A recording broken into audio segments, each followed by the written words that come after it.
반면에 통화량이 감소하는 시기 전세자금 대출 수요도 줄어들고 전세 수요가 감소하며 전세가는 자연스럽게 외환보유고 증감액이 역대 두 번째로 많았던 기간 서울 아파트 전세가는 안녕하세요.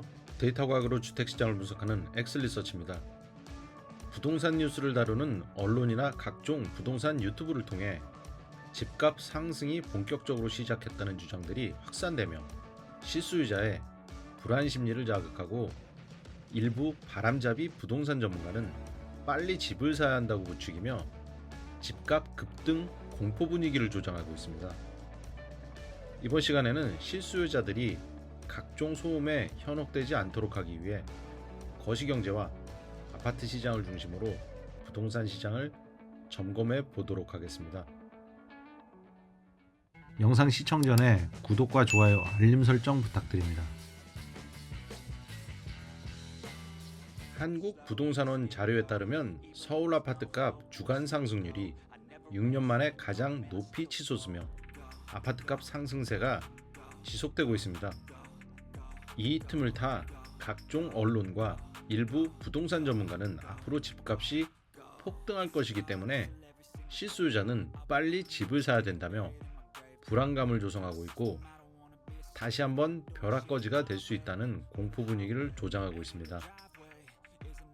과연 그들 주장처럼 앞으로 집값은 폭등할 수밖에 없을까요? 객관적인 통계를 통해 검증해 보겠습니다. 고금리에도 집값이 오르는 이유는 무엇 때문인가요? 결론부터 말씀드리면 집값이 상승하고 있는 것은 무역 수지가 개선되고 있기 때문입니다.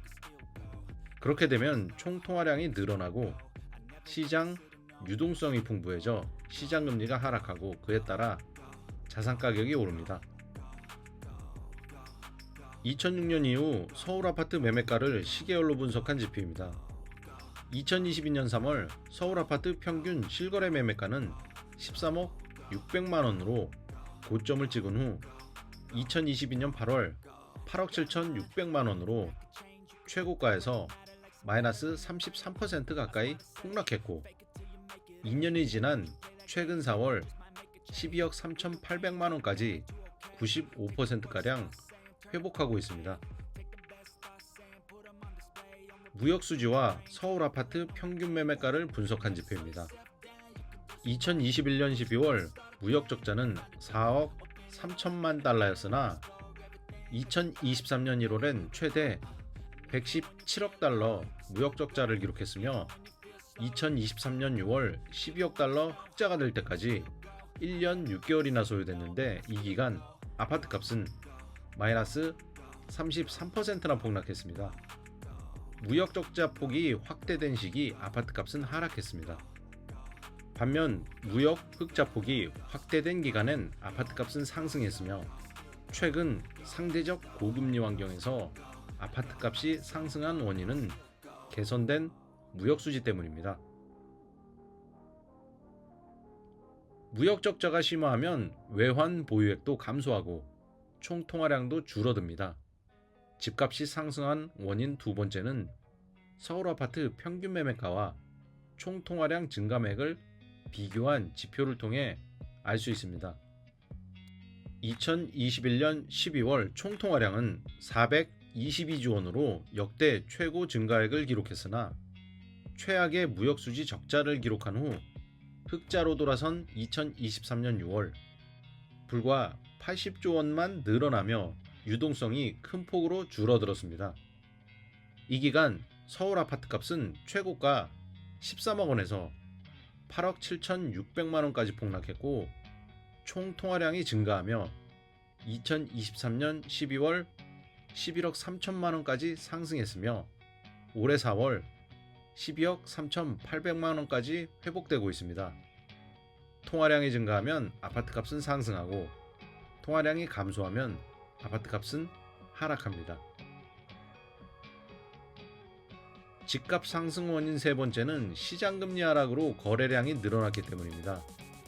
국채보다 금리가 높은 회사채 금리는 주택담보대출 금리를 결정하는 금융채를 포함하는데 2022년 10월 회사채 금리 최고치를 기록했을 때 서울 아파트 거래량은 역사적 평균 거래량인 6,384건에서 대폭 감소한 900건만 거래됐으며, 회사채 금리가 하락하면서 아파트 거래량도 늘어나게 됐으며, 이로 인해 서울 아파트 값이 상승하고 있습니다.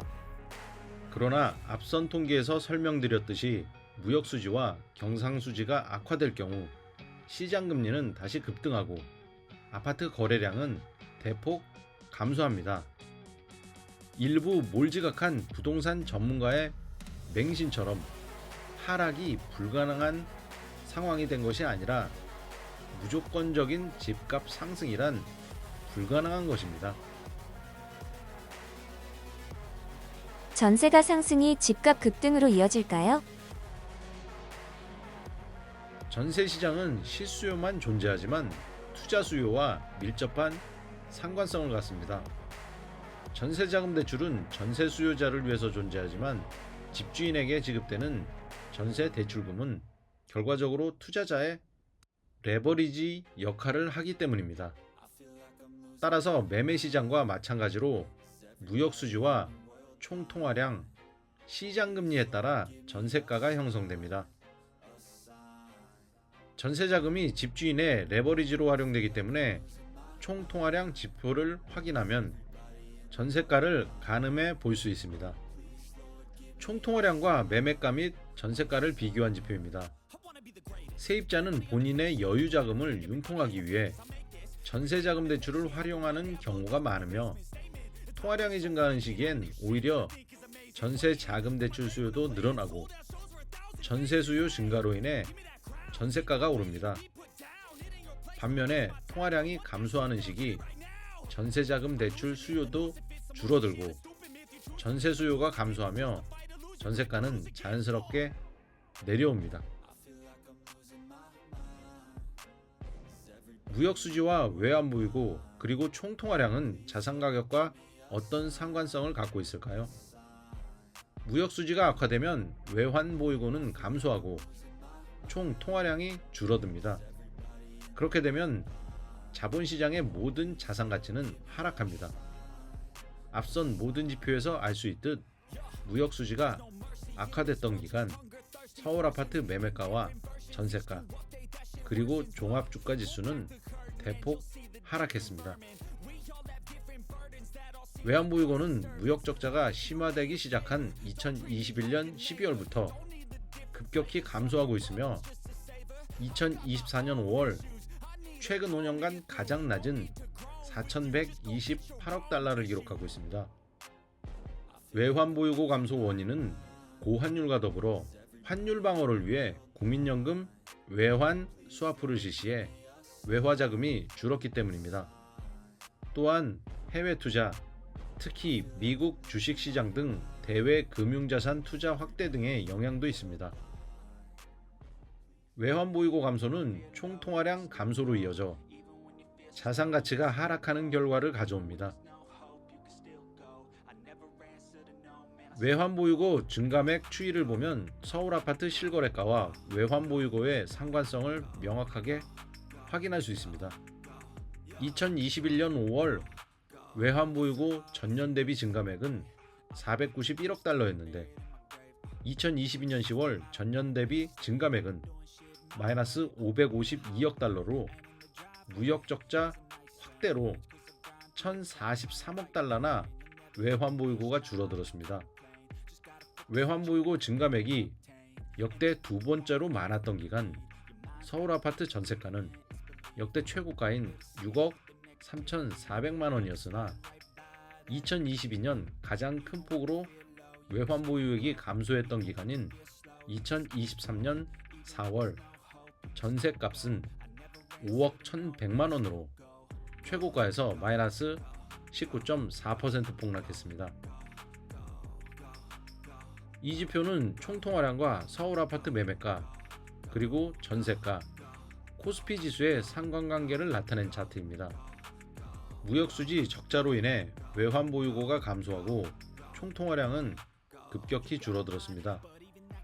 실물 경제가 악화되면 자산 가격은 반드시 하락합니다. 전세가가 상승하면 집값이 급등하는 것이 아니라 총 통화량 증감에 따라 집값과 전세값이 등락하는 것입니다. 하반기 예정된 스트레스 DSR 시행 및 가계부채 증가로 인한 은행권 대출 규제 등으로 인해 총 통화량의 증가세가 둔화될 가능성이 높기 때문에 전세값은 안정을 찾을 것입니다. 부동산 전문가의 말, 어디까지 믿어야 하나요? 부동산 시장엔 수많은 이해 관계자들이 있습니다.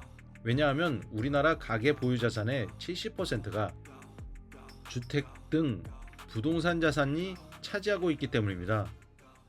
은행 및 증권사에 소속된 부동산 애널리스트와 건설회사 및 주택건설협회 등 각 유관단체에 소속된 정책 연구기관, 부동산 시장 분석업체, 그리고 각종 경제지 및 방송사, 부동산 관련 교수 및 부동산 투자 자문사, 재건축 재개발 도시정비업체 등이 광범위하게 포진된 부동산 시장 이해관계자들입니다. 부동산 시장 이해관계자들은 주로 주택시장의 각종 정보를 유통시킵니다.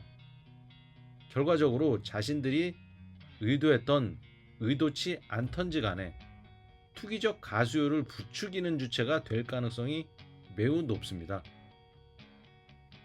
부동산 시장 이해관계자들은 공급 부족 프레임 및 강남불패 등 각종 논리로 실수요자의 불안감을 자극합니다. 부동산 시장 이해관계자들의 매매 수요 자극으로 실수요자는 조바심에 패닉바잉에 나서게 되고 매매 수요 급증으로 아파트값은 급등하는 것입니다.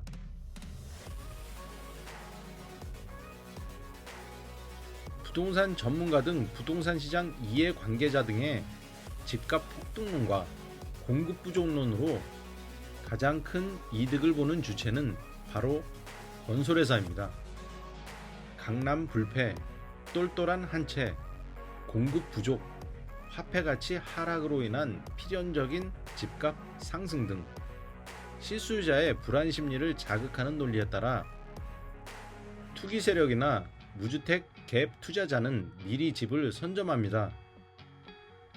그 후 실수요자의 가세로 매매가가 상승하기 시작하면 정부는 뒤늦게 수요 억제 정책을 시행합니다.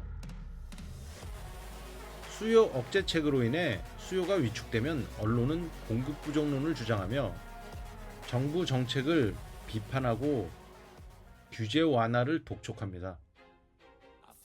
무주택자는 이때 추격 매수에 나서고 수요 급증으로 아파트값은 폭등합니다. 오를 대로 올라버린 아파트값을 기준으로 분양가를 산정해 신축 아파트 분양가를 또 한 번 폭등시킵니다. 부동산 시장 이해관계자들의 공급자 친화적인 주장들로 인해 가장 큰 이득을 보는 곳은 바로 건설회사와 투기 세력, 건설사 및 정비업체에 자문해주는 부동산학과 교수, 건설회사에서 광고를 수주하는 언론사 또는 건설사 소유 언론사 등이지 결코 실수요자가 아닙니다. 지금처럼 혼란스러운 시기엔 폭등을 주장하는 바람잡이 전문가의 말에 현혹되기 쉽습니다. 따라서 하반기 아파트 매수를 고려하는 분들께서는 바람잡이 전문가에 속지 마시길 바라며 본인의 주거 목적에 맞게 신중하게 의사결정하되 성급한 추격 매수는 절대 금물입니다. 이 영상이 도움이 되셨다면 구독과 좋아요, 알림 설정 부탁드립니다. 감사합니다.